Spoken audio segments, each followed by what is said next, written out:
Ay, heto na, heto na, heto na. Sabi ni Cory, ang dami nating binili, blah blah blah. Eh, paano? $3,000 yung hiningi ng HOA na dapat naming itanim.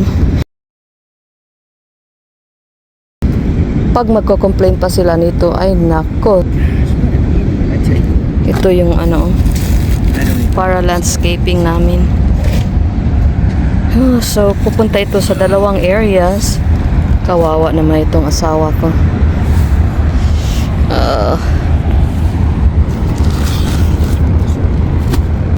So maybe in the near future, I just need a one big boulder. Yeah, later. Yeah, not now. I don't know where to get those. Probably in the nurseries. Probably on Saturday.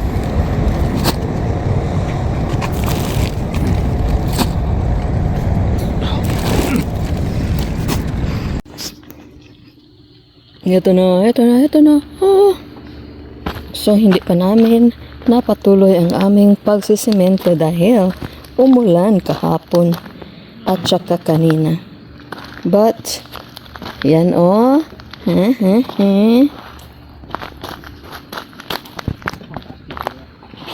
You need me to help you? It is much nicer. What? Yeah, this poor drive. Yeah, it looks fine to me. Here, you can help with this.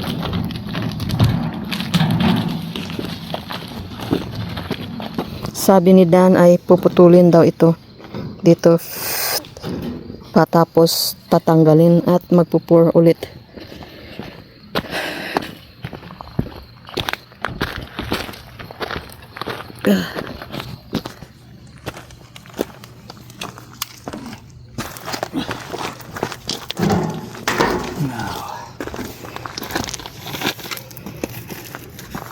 My goodness, this is.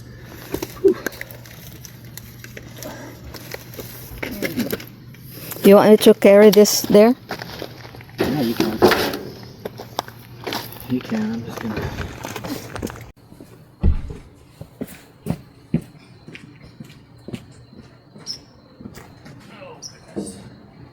Okay. Yeah. I didn't know that this one has a very nice smell. So what we're going to do is plant this.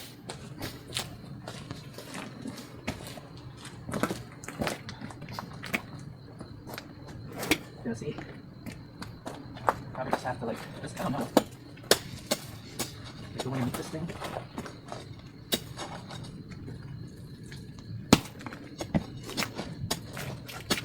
I mean, it looks like it's. See these pieces and then they come up? I don't know.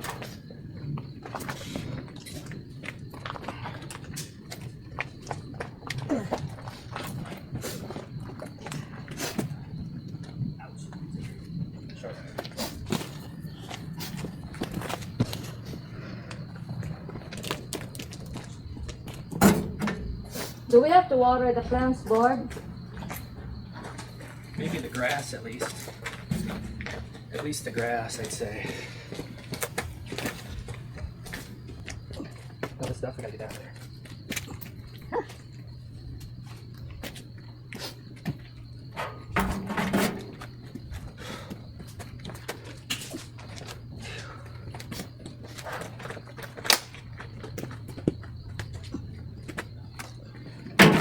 Yan. Yeah, just over there. Oh, what is this?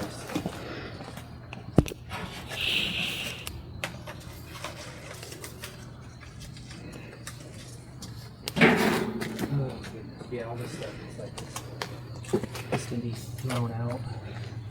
I don't know where. Here?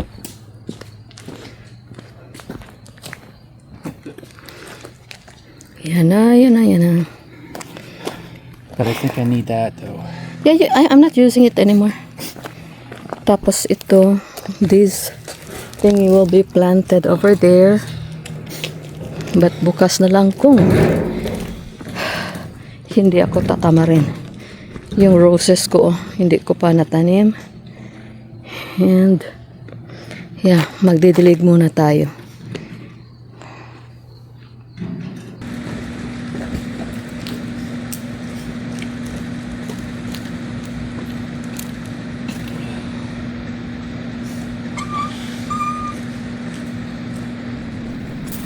So ito na nga guys, nakabili na kami ng second to the last na batch na mga flowers.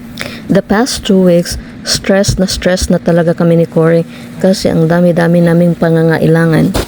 Meron pang hospital yung pusa namin. Eka nga sa English, when it rains, it pours. Meaning, pag may problemang dadaan, nako, tambak-tambak naman. Nevertheless, pasalamat pa rin kami sa Panginoon kasi He has remained faithful all these times kahit na discouraged na talaga kami ni Cory.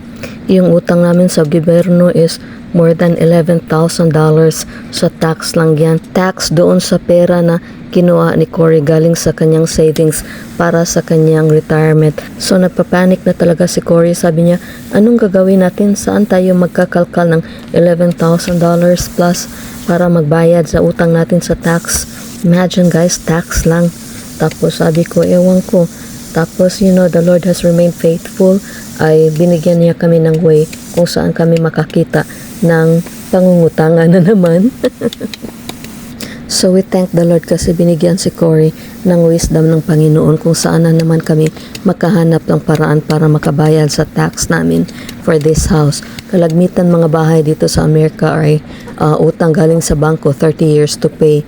So doon sa kabilang bahay, yung luma naming bahay ay 30 years to pay yun, pero nakatira kami doon almost 20 years na. So yung mga amount na binabayaran namin for 20 years, pwede pala namin na mauutangan. So yun yung ginawa niya. Inutangan namin yung aming nabayad doon sa bangko. Tinatawag yun na home equity. So yun, doon kami nakakuha ng pwedeng pambayad namin sa tax namin dito sa kabilang bahay.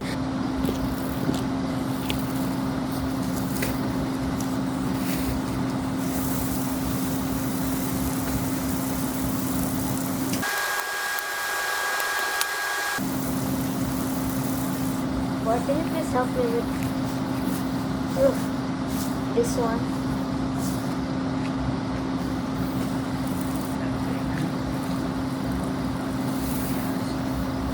Yeah, this thing is leaking.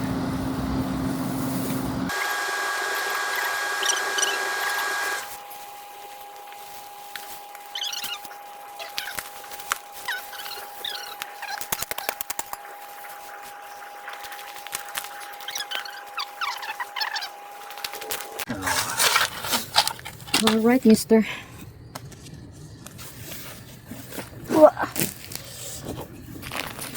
Blessing. No, you don't want it closer? Huh? Because those will be right there. That's a little further down. It should be fine. They are to be at the center. Yeah, this one's not at the center. So you want to move it a little bit further? Well, like, at least.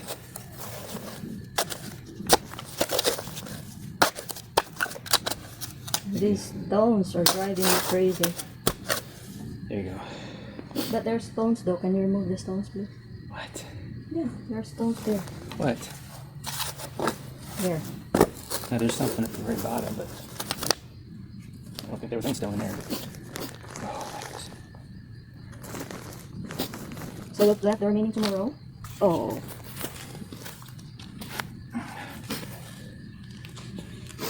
$12.98 each. Yeah. My golly. So this is scraping flocks? Looks like. Oh, I don't know. I don't know how to uproot them. Come on. I just wore this one. This is brand new. What? Pajamas. Oh well. Here, put that dirt out here, not on the, yeah. Here? Anywhere out here, just not on the cement, the white cement. Oh, it needs more.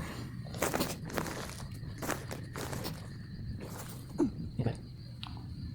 I think it needs more. It's like the leaves are being buried. Can you raise a little bit? You can always put some of this back into it. Okay, okay.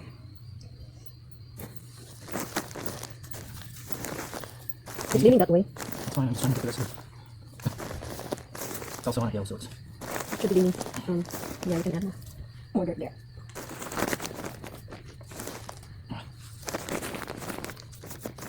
These are brand new too.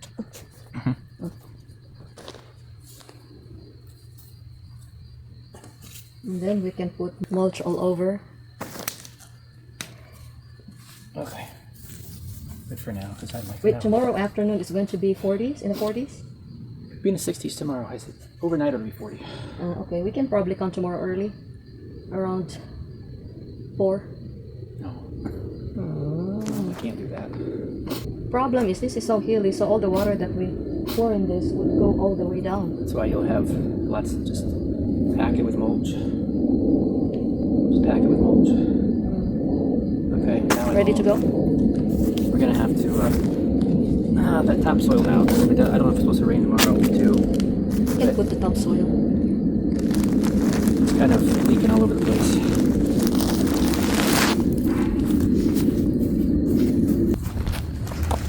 Okay, dokie. Where's the water thing? Huh? One plant down. 100 more to go.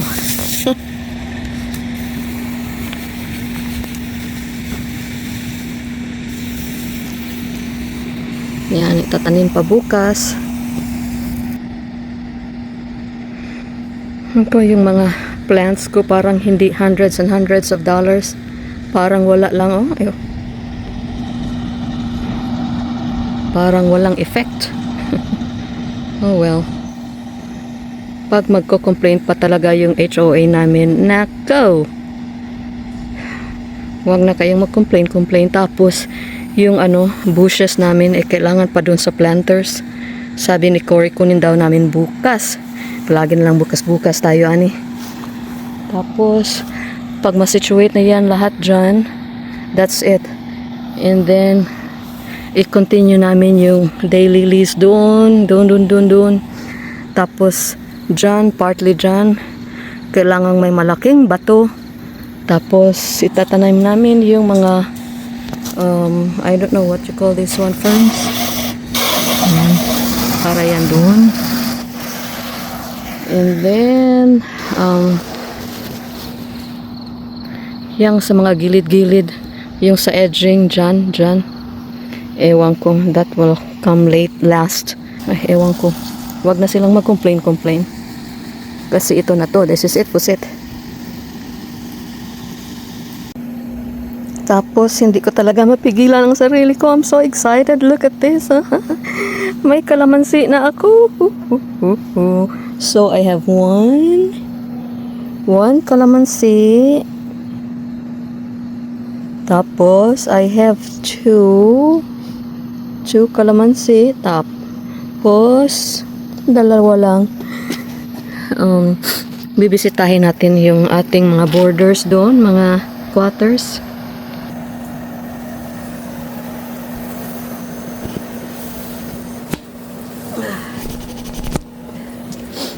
Ewan ko kung namimisa na sila. How are you guys? Well, take it down. Take it down. So yan, sabi ni Cory, kailan pa yan mamimisa para lalayas na sila dyan? Silang gusto ko dyan.